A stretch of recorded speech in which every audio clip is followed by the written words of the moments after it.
So, I recently went to see the movie The Fall Guy, a fun little action comedy starring Emily Blunt and Ryan Gosling that I absolutely adored. It's a really entertaining and charismatic movie that seemed like it had everything lined up to be a big hit.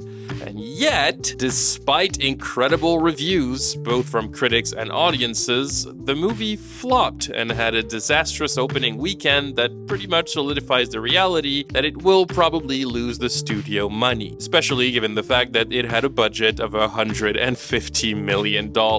And I thought, that's curious. Why didn't people go see this movie? The marketing campaign seemed like it was generating a lot of hype, the trailers were insanely popular, like the buzz around it was very loud, and everyone who had gotten a chance to see it at film festivals was very vocal about how good it was. Like, in my head, it was a surefire hit, but then the movie came out and nothing. Absolute crickets. It's probably because it seems like everybody went broke going to see Dune in theaters 3 or 4 times, which is completely valid. I saw it 3 times and I most likely will go see it again. And maybe it's because it came out just a week after Challengers, the new Zendaya movie that everyone is obsessed with right now. It's excellent, by the way, go watch it. But regardless, it always breaks my heart a little when a good movie that clearly was made with a lot of heart and passion fails to find an audience to support it at the box office, especially when it's an original idea that isn't the adaptation of a comic book or a novel or a sequel to a movie that came out 20 years ago. That's why I've been so happy to see The Challengers has been doing extremely well. It's a fun and charismatic original concept that managed to build a lot of hype based on word of mouth. And I genuinely thought The Fall Guy was going to get sort of a similar result. And the reason why that's so sad is because, like many people say, audiences communicate to Hollywood with their wallets. Movies like this will stop being produced if they don't make money. And I would like more movies like The Fall Guy. But all of that started to make me think about other fantastic movies I really like that unfortunately flopped at the box office. There have been a bunch of them. We can all at least think of one, and sometimes it's so surprising to hear they flop because these movies went on to become absolute classics of cinema. Yes, Fight Club was a giant box office bomb when it came out in 1999. It sounds almost inconceivable today, but it was. It's a Wonderful Life is arguably the most iconic Christmas movie in the history of cinema. It came out in 1946, and it flopped. Nobody wanted to see it. The Shawshank Redemption, absolute classic, and it bombed when it came out. Same for Citizen Kane, considered by many to be the single greatest movie in the history of cinema. It came out in 1941, and it was a huge flop. That's a bit of a different case though, because there is this insane story of this journalist that single-handedly sabotaged the movie by blocking it from being advertised in newspapers and by going as far as bribing movie theaters to pull the movie from showings. It's a fascinating story. Like, the whole beef behind the release of Citizen Kane was insane, but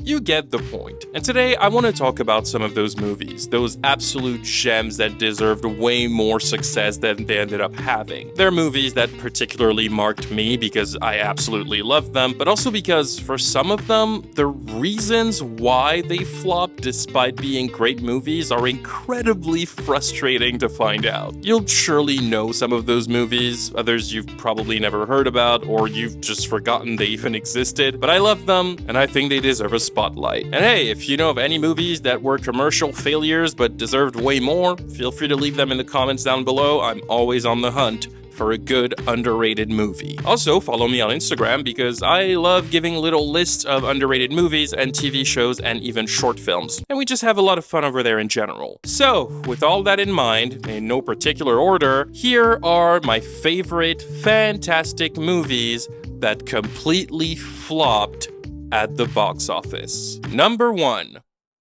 Dr. Sleep. This is another one of those movies that, on paper, should have been a surefire hit, but it somehow completely failed at fulfilling that promise in execution. Dr. Sleep is an adaptation of the Stephen King novel of the same name, published in 2013. It is the official sequel to The Shining, his other iconic book that came out in 1977, and that was famously adapted into a movie by Stanley Kubrick in 1980. This time around, though, this adaptation was directed by Mike Flanagan, the man behind the greatest horror series ever made, The Haunting of Hill House. Dr. Sleep takes place about 40 years after the events of The Shining, and it follows Danny, Jack and Wendy's son from The Shining, who is now an adult struggling with alcoholism due to the intense trauma he still carries from the horrific events he witnessed at the Overlook Hotel when he was a child. Danny drinks to escape his past, both figuratively and literally, because 40 years later,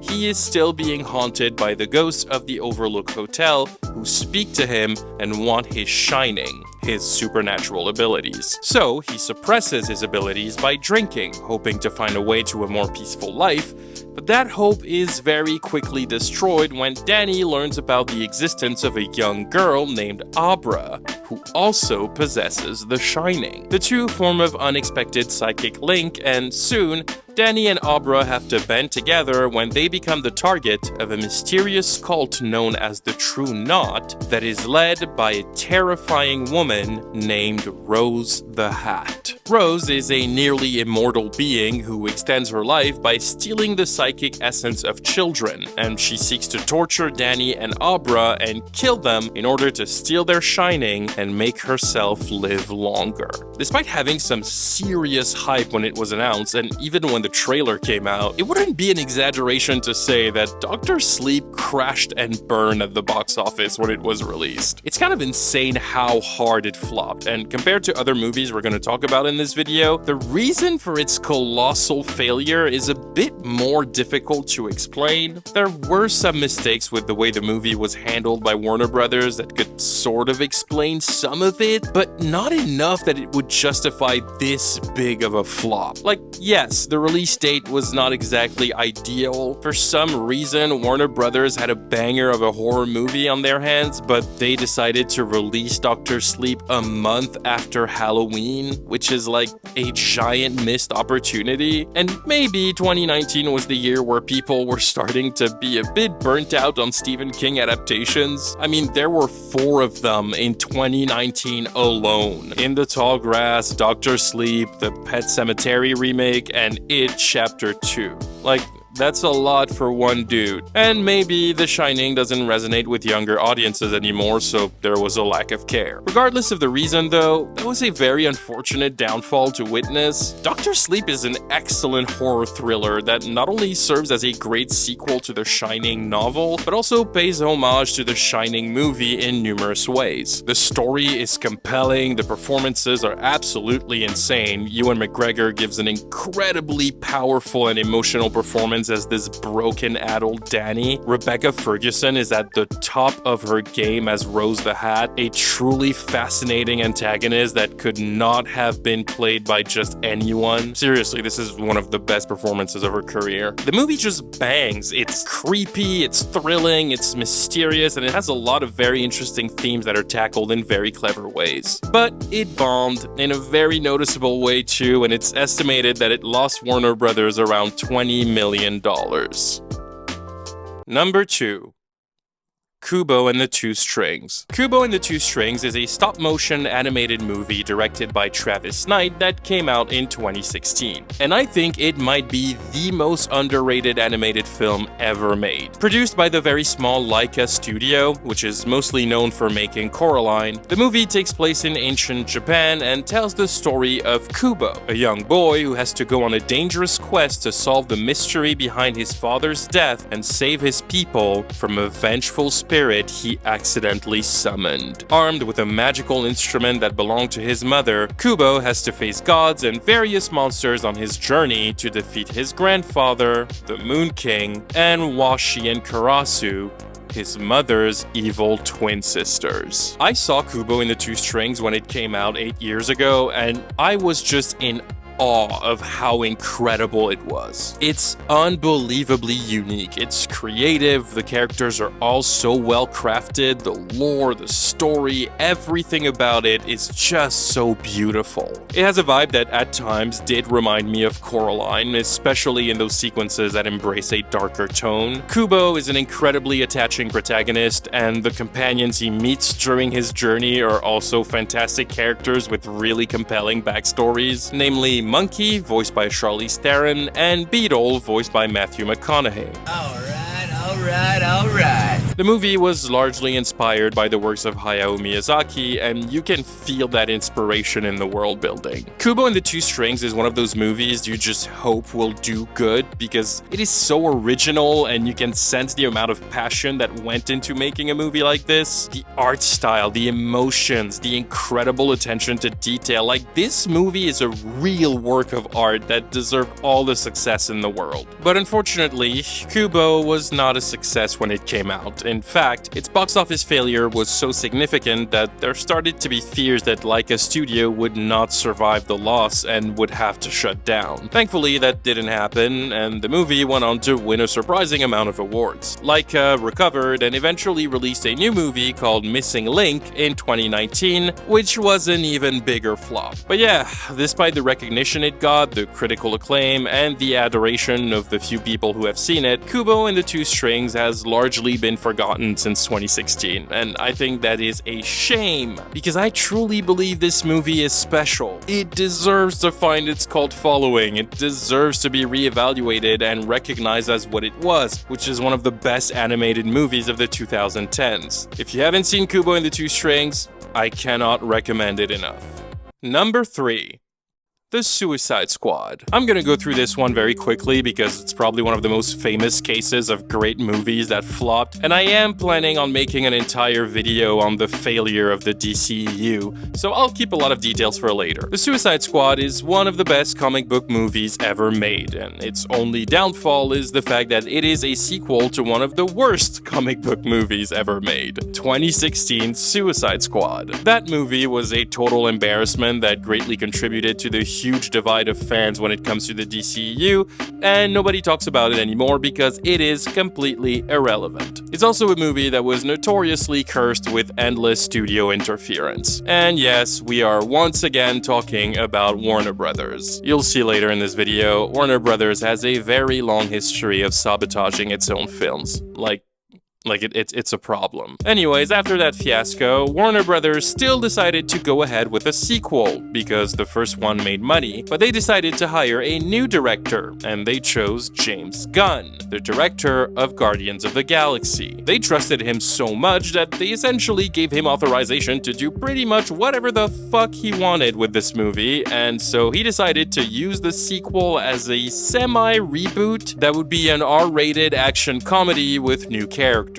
And so we got The Suicide Squad. For those who don't know, The Suicide Squad is a movie about a bunch of criminals who were locked up in a max security prison after being defeated by Batman. And that max security prison falls under the control of a government operative named Amanda Waller, played by Viola Davis. Waller is like a ruthless general who decides to create a secret task force comprised of extremely powerful criminals to carry out high-risk missions around the world that could have catastrophic repercussions. She calls this initiative Task Force X, or as it becomes known as later on, the Suicide Squad. The reason Waller wants to use criminals for Task Force X is because, well, some of those criminals have insane superpowers and abilities, but mostly because those missions that she intends to send them on are extremely destructive and will almost definitely have civilian casualties. And by having criminals in this secret task force, if things go horribly wrong and it turns into a disaster that kills tons of people, she just gets to put the blame on them and keep the government out of it. But these people are,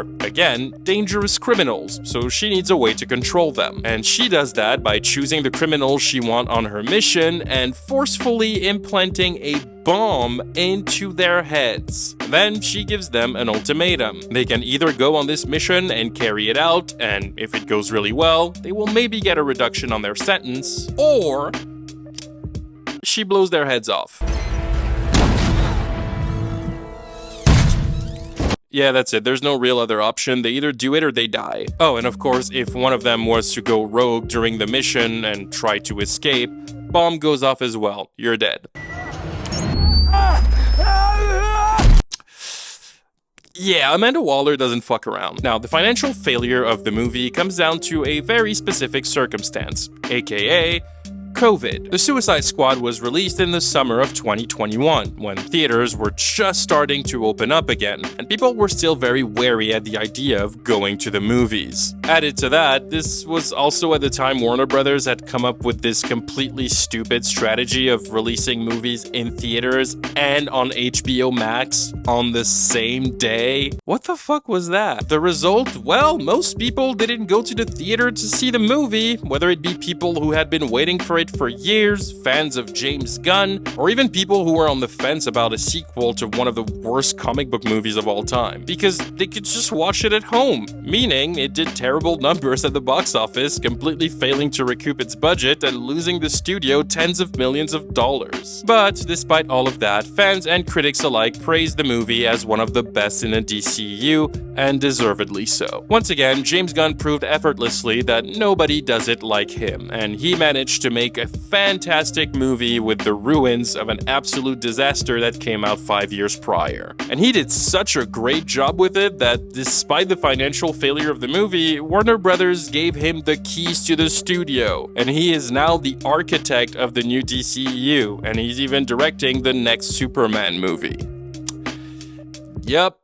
This movie is that good. And you know, depending on where you are, you might not even be able to see all those amazing movies I'm talking about, but no worries, I have the perfect fix for you with today's sponsor, NordVPN. If you don't know, a VPN is essentially a layer of protection for your devices, and NordVPN is easily the gold standard here. With just one click, they protect your data and make sure you're secure while browsing from pretty much anywhere, and without interruption, because Nord is by far the fastest VPN out there. And if you're like me and you like watching movies and TV shows no matter where you are, NordVPN is your best friend, because it allows you to access content from pretty much everywhere around the world. For example, I live in Canada, so I have access to Canadian Netflix, which has a different catalog from, say, Korean Netflix or even American Netflix. But with a VPN, it literally doesn't matter, because I can change my virtual location in a single click, and boom, I now have access to Netflix in any country I want. It's like being a chameleon. Nord makes things very convenient and very secure. And you know what? You're in luck, because NordVPN is hooking you up. If you click the link in my description or go to nordvpn.com/friendlyspaceninja, you will get an exclusive NordVPN 2-year deal plus 4 months extra. You will be able to browse the internet like a ninja, completely protected with access to content from everywhere around the world. And it's all risk-free for you thanks to Nord's 30-day money-back guarantee. Go to nordvpn.com/friendlyspaceninja to get the ultimate online protection and stream whatever you want from wherever you are. Thank you so much to NordVPN for sponsoring this video. You guys are the best, and let's get back to the show. Number 4. The Northman. Every once in a while, there is a movie that will fascinate me from the moment it is announced, and I will be at the edge of my seat obsessing over it and waiting for it to finally come out. I had that with Dune, I had that with Everything Everywhere All at Once, I am currently having that with the upcoming Tron Ares, a movie I've been waiting for and obsessing over for 15 years. I made a whole video about Tron Legacy, go watch it if you want to understand my obsession. And in the last couple of years, another movie that had created that fascination in me was The Northman, a movie that, in my opinion, is way too overlooked. The Northman came out in 2022, and it is the latest movie by Robert Eggers, the incredible filmmaker behind The Witch and The Lighthouse. It tells the story of a Viking prince named Amleth, who, as a child, witnessed his family fall to a violent coup orchestrated by his uncle. He watched his father get decapitated and his mother kidnapped as the rest of the throne was taken by assassins. Amleth luckily manages to escape and swears to return to his kingdom to avenge his family. The movie is heavily inspired by Norse mythology and based on the Scandinavian legend of Amleth, and it has an absolutely world-class cast. Alexander Skarsgård, Anya Taylor-Joy, Nicole Kidman, Ethan Hawke, Willem Dafoe, and even Björk, my guy. Like, bro, this cast is unfair. And let me just tell you, this movie is insane. Like, insane. It's gorgeous, it's haunting, it's brutal, it's weird, which you can always expect from Robert Eggers.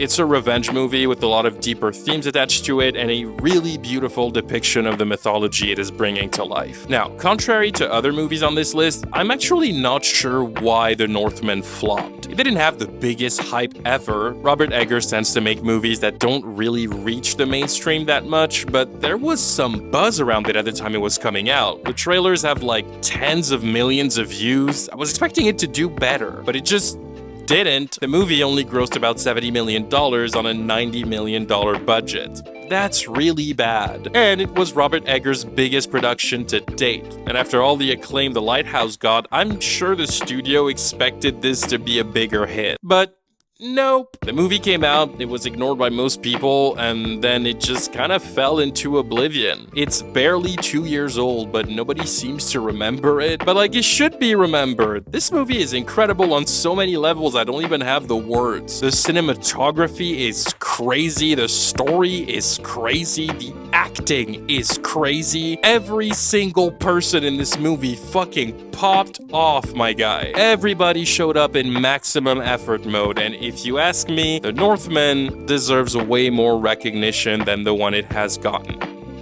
Number 5.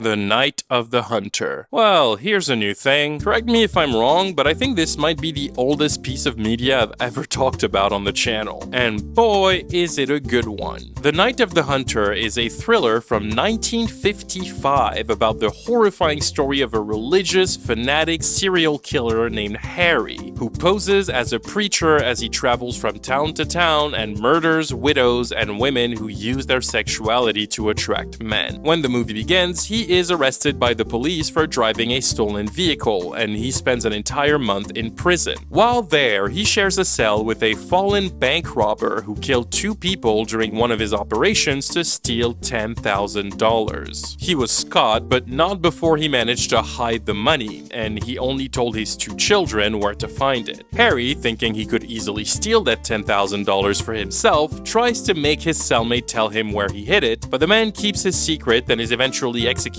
for his crimes. So, after coming out of prison, Harry decides to become the new preacher of his cellmate's hometown, so he can win over the confidence of his kids and get that $10,000.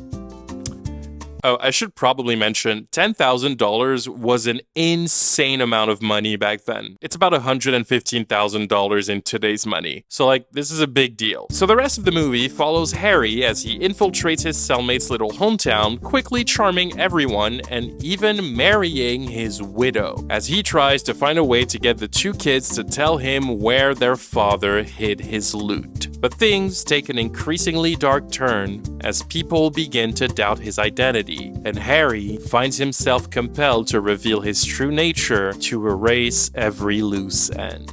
Now, the story behind this movie is quite sad. The Night of the Hunter was directed by a man named Charles Laughton, and this was his very first movie, and also the only movie he's ever made. The reason why is simply because The Night of the Hunter was one of the biggest flops in cinema at the time it came out. And I mean it. It was an absolute disaster. Mostly because this movie didn't only bomb when it came out, it was also very, very poorly received. Critics absolutely destroyed it. They were notoriously so merciless towards this film that it prompted a number of organizations to try and censor it. It was a complete shit show in the press. So much so that Charles Laughton fell into a very deep depression and he just quit. He left the industry and he never ever tried to make another movie after this. He was absolutely traumatized by the backlash the film faced. He worked in theater for a few years after that and then died of cancer in 1962, just 7 years after the release of his film. And the saddest part is that he unfortunately died being completely oblivious to the fact that his one and only movie, which he believed to be an embarrassing failure, would go on to become one of the greatest treasures and monuments in cinema history. Because it hasn't just been reevaluated. The Night of the Hunter is now considered by many to be one of the greatest movies ever made. A fundamentally misunderstood masterpiece that was way too ahead of its time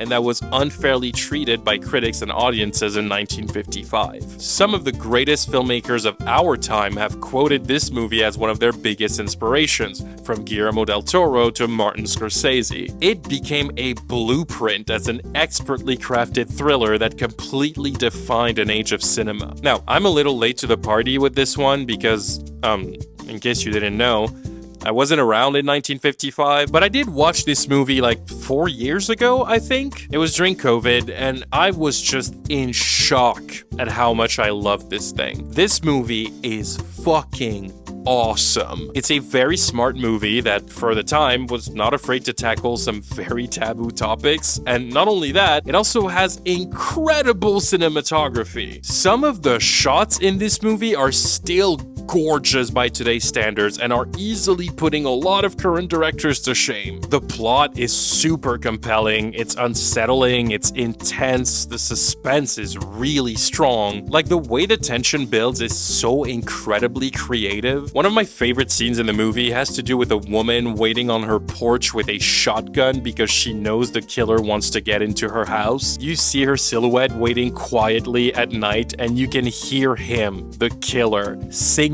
in the distance as he waits in front of the house for an opportunity to get in. It's like this creepy standstill forming a line between good and evil, and it gets even more layered when, against all odds, the woman starts singing along with the killer as they both sit a few feet away from each other in the darkness, waiting for the other to make a move. Leaning on Jesus, leaning on Jesus, leaning on the everlasting. That is so fucking badass, man. I literally had chills the first time I saw this sequence. I don't want to be a boomer, but like, man, they really don't make him like this anymore. The Night of the Hunter is a masterpiece. It's such an incredible movie. I think everyone should see it at least once. And along with other films of the era like The Seven Samurai or 12 Angry Men, this movie aged surprisingly well, and the aesthetic of the time adds greatly to its magic. It's absolute art. If you have not seen The Night of the Hunter, please watch it. I think a part of me will always wonder what other movies Charles Laughton would have given us if he hadn't been massacred the way he was when it first came out. He might have become one of the greatest directors of his time, and he might have left us with even more classics to take inspiration from. I will always wonder, but alas,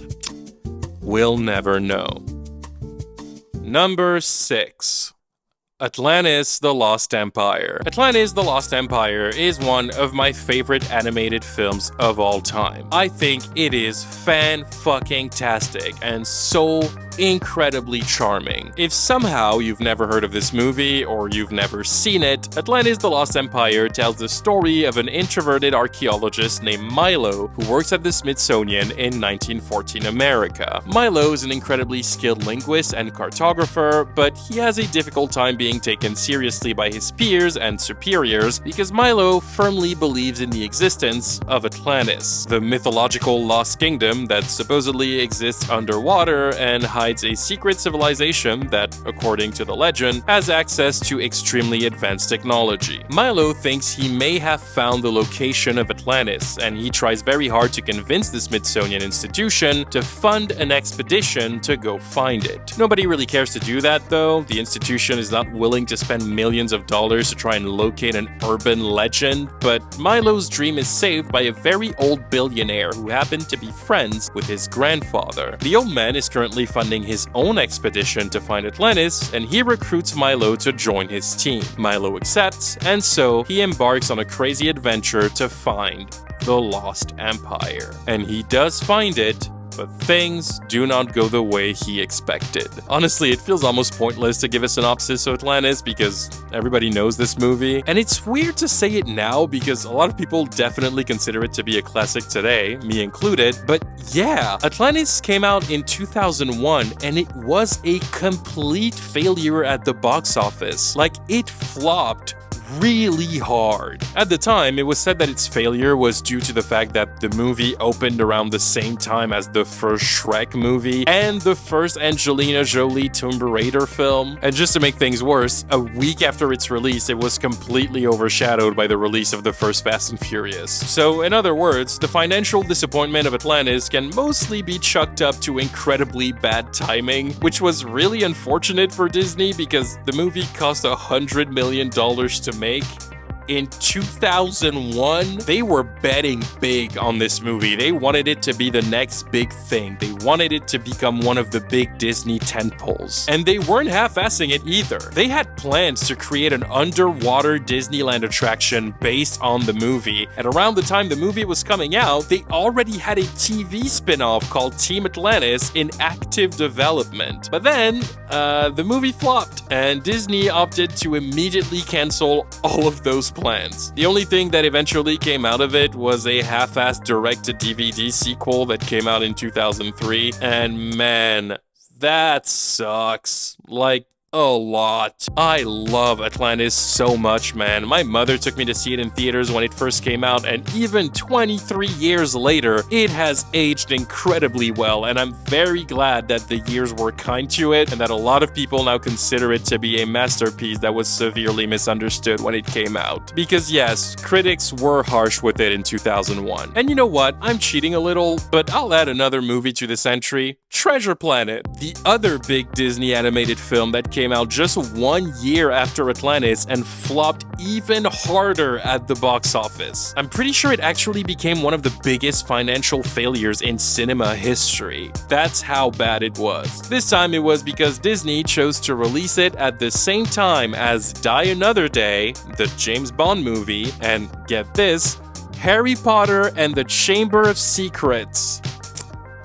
Good job, Disney. Very smart moves over there. You guys really were the kings of bad timing in the early 2000s. Jesus Christ. Now, I personally don't love Treasure Planet as much as I do Atlantis, but this movie still slaps, and for the time, it really pushed the boundaries of what was seen with animation. It's a gorgeous fucking movie, and same as Atlantis, it 100% deserves to be considered a classic, and I'm glad that is the case today. Number 7. Blade Runner and Blade Runner 2049. This right there is a fantastic story of how some studios just refuse to learn from their mistakes, even after 40 years. And it is a great example of how a studio mishandling a movie can lead to its downfall, regardless of how good it is. Now, I think a lot of people already know this, but the original Blade Runner was kind of a shit show behind the scenes, and it was notoriously plagued with studio interference. Basically, the movie that came out in theaters in 1982 was not the movie Ridley Scott intended to make. Or at least, not entirely. Warner Brothers, yes, it's always them, tampered with the movie so much that it just became a giant mess. They made Ridley Scott delete sequences and replace them with awful voiceover narration. Skin jobs. That's what Bryant called replicants. In history books, he's the kind of cop used to call black men niggers. What the fuck did he just say? They forced him to reshoot a bunch of scenes, and most famously, they forced him to add scenes he never intended to have in the movie. The theater version of Blade Runner notoriously contains a very stupid and universally despised happy ending that has the main characters literally drive off into the sunset. That ending was forced onto Ridley Scott by the studio, and he tried to fight it for a very long time, but to no avail. He found himself obligated to reshoot a positive ending that wouldn't upset audiences and to abandon his original ending, which was more ambiguous and philosophical by nature. An ending he had already shot, by the way. So long story short, the constant interjections and overall mishandling of the movie by the studio led to a confusing film that did not connect with audiences or critics, and the movie was a box office flop when it came out in 1982. Over the years, though, it did build somewhat of a cult following, one that became strong enough that about 25 years later, in 2007, we would finally get Blade Runner: The Final Cut, which is the version of the movie that Ridley Scott had intended to make the entire time. All the missing scenes were put back in their place, the awful narration was rightfully wiped out, the themes of the movie were left intact, and most of all, the original ending was restored. The Final Cut is now largely considered to be the definitive version of the movie, since it is the only version where Ridley Scott had complete creative control, and it is the version that is now held as an untouchable masterpiece and as one of, if not the greatest sci-fi movie of all time. An extremely important piece of media that was almost lost in time due to a studio refusing to let an artist make their art. But history has a strange tendency to repeat itself, although not always for the same reasons. While the original Blade Runner was hindered by studio interference and the overall reality of the fact that this movie, like many on this list, was ahead of its time, Blade Runner 2049, the 2017 sequel to Blade Runner, fell victim to what I consider to be one of the most poorly executed marketing campaigns, like, ever. See, Blade Runner 2049 was the long-awaited sequel to a cult classic from the 80s, one that is largely regarded as the greatest sci-fi film of all time. It had a legion of fans, but a lot of younger audiences didn't necessarily know Blade Runner beyond its title. There was an undeniable generational gap that needed to be addressed. In other words, the movie needed to be as interesting to old fans as it would be to non-fans. Denis Villeneuve was very aware of that, and he managed to work up the perfect pitch to make the movie a huge draw. Because the surface level plot of Blade Runner 2049 is on its own incredibly captivating. But instead of using that incredible story to pull people in, Warner Brothers decided to do the opposite, and the number one rule of the entirety of the marketing campaign for Blade Runner 2049 was, you cannot say anything about the movie. At all. There cannot be any talk about the story of it in any capacity, and they enforce that rule to the fullest extent of their capabilities. Genuinely, you can go online right now and watch every single trailer for Blade Runner 2049, every little teaser, every main trailer, every little TV spot. You can watch the entirety of this marketing campaign, and you will have absolutely no idea what this movie is about. For some reason, Warner Brothers decided to impose an order of complete secrecy on the movie, which led to trailers giving audiences no idea of what story they would be watching, and awkward cast interviews where they were not able to talk about the movie they were there to promote. Warner Brothers treated this movie like it was fucking Star Wars, a franchise where the brand recognition alone is enough to secure insane box office, even if nobody knows what the movie is about. They thought audiences didn't need to be sold on this movie. They overestimated its pull greatly and chose to play the secretive game with the premise. It's so dumb. That's just stupid, because the story they were pitching is so gripping. Hey, here's a hopeless future where humanity has created artificial human beings they can control. But all hell breaks loose when one of those synthetic humans somehow manages to reproduce naturally, which makes their whole existence a potential threat to humanity, so we need to find this miracle baby before the evil corporation creating the artificial humans gets their hands on it. There you go, it's a noir detective movie set in a cyberpunk future that involves a race against the clock to find a person born from a manufactured artificial human. It's a brilliant fucking premise that allows people to get invested in the world and the characters, only to then discover that Blade Runner 2049 is actually a very soulful story about existence itself and the meaning of being human. But no, Warner Brothers looked at the premise and went, they don't need to know that. And instead, they sold this movie as an action sci-fi with no story. The trailers are full of shots from action sequences, which would make you believe all you're about to get is a series of gunshots and explosions. But if you've actually seen the movie, Blade Runner 2049 is a nearly 3-hour film with, what, 3 or 4 very short action sequences? This is not an action movie. Anyway, the result is that Denis Villeneuve made one of the greatest sci-fi movies ever made, an absolute masterpiece that greatly honors its predecessor, but once again, the studio's mishandling of the movie confused audiences and caused them to skip on seeing it in theaters when it came out in 2017. And so, Blade Runner 2049 was a financial flop that only gained its notoriety in the couple of years that followed. Maybe one day, Warner Brothers will stop sucking. And finally, number 8. Edge of Tomorrow. This one is the perfect place to finish this list because it flat out breaks my brain. If you thought the Blade Runner 2049 marketing campaign was stupid, fucking hold on to your butt cheeks. And yes, by the way, we are still talking about Warner Brothers. I am sitting in a room full of fucking idiots. You dumb motherfucker! But first, for some context, Edge of Tomorrow is a science fiction movie released in 2014 that stars Tom Cruise and Emily Blunt. It takes place in a not-so-distant future where Earth is attacked by aliens that are basically invincible. We're losing the fight, armies are getting wiped out, like things are looking very bleak for humanity. So, trying a new strategy to counter the invaders, an army general decides to send Major William Cage, played by Tom Cruise, to go and cover the new offensive from the front lines, which is basically a suicide mission. The issue is, Cage is an officer that has never been in combat, and he is also a fucking coward. But he has to carry out his mission, so he goes on the battlefield and he is killed almost immediately. Bro got 0 XP, he is dead as fuck. But, by some miracle, he somehow wakes up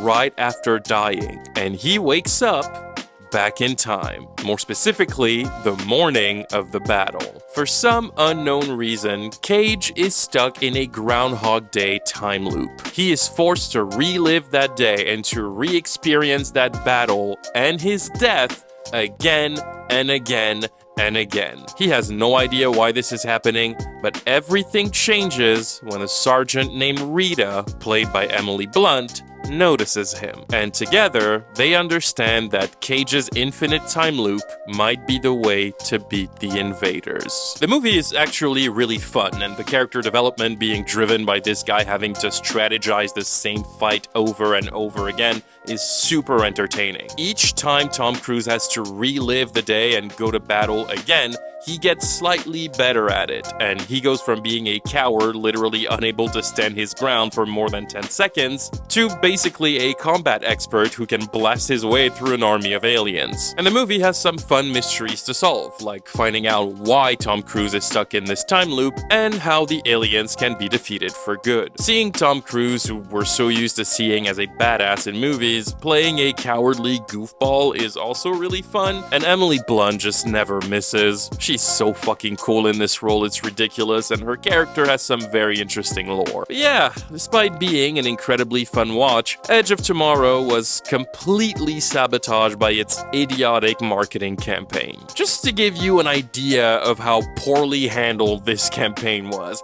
just so you get a tiny little peek at the disaster it turned out to be. This marketing campaign was so bad and so needlessly confusing that by the time the movie came out, people weren't even sure what the title of the movie was. Just take a moment to think about how insane that is. Do you know how stupid your strategy to promote a movie has to be for people to be confused about what it's called? Do you know how hard you failed to do your job? Because for a reason that will never be understood even by the gods themselves, this movie was advertised by Warner Brothers under 3 different titles. Some places advertise it as All You Need Is Kill, which is the title of the Japanese novel this movie is based on, but it's not the title of the movie.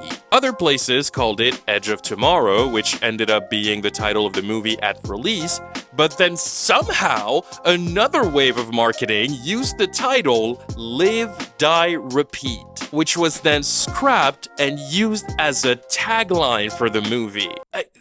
Bro, what? I would pay so much money to be able to have footage of the meetings where those decisions were made. What kind of disorganized mess is this? What did you expect people to say when they went to the theater? Hi, 1 ticket for the Pew Pew movie with Tom Cruise, please. Naturally, after such a mess of a marketing campaign, nobody knew what they were supposed to be into here, so people just didn't go see the movie, and it was an absolute flop. And a big one at that, because this movie cost almost $200 million to make, and it was reported that Warner Brothers spent an extra $100 million on that absolute embarrassment of a marketing campaign. As a result, this movie that was meant to start a franchise did not secure a future, because The Edge of Tomorrow sequel has been stuck in development hell for 10 years. Even earlier in 2024, a decade after the release of the original movie, there are still updates happening in the press about the sequel being in active development, but nothing ever happens. And they even announced an HBO Max TV spin-off like 2 years ago that I'm pretty sure went nowhere. Even Emily Blunt has been very open in interviews that she has absolutely no clue if the sequel is ever gonna happen. And Tom Cruise is apparently still having discussions with the studio to make it happen 10 years later. Maybe one day, Warner Brothers will stop sucking. Anyways, this is making me angry all over again. I'm gonna go watch Atlantis: The Lost Empire one more time. Thanks for watching. See you next time. Bye! Oh, yeah, go watch The Fall Guy. Like, it's really good. I promise.